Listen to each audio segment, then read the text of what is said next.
Oh, ano? Cooper, anong oras na? Lagi ka na lang ganyan, ginagabi ka sa labas. Gawain ba yan ng matinong aso?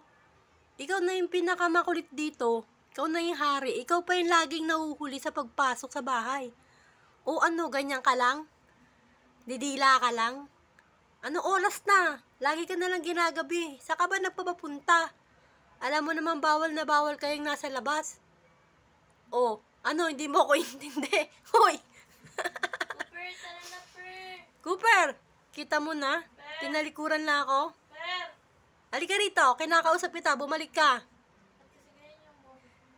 Sabi mo, halika rito. Sabi niya, hindi ikaw yan. Sabi mo, Mama Malu, please open the door. Please open, big, open the door. Halika na. Cooper! Cooper! Halika na rito, huwag ka magtampo-tampo dyan ha. Gigil mo ko ha. Halika na. Hindi na maulit yan ha. Pag maulit pa yan, hindi na kita papasukin. Okay?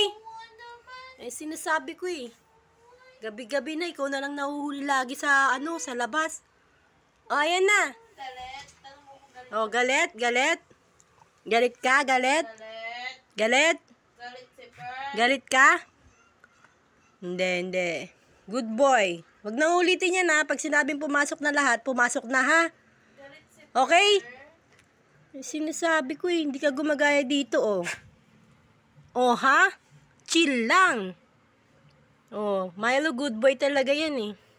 Kahit malaki yung ilong eh. Oh, di ba? Sip na, May.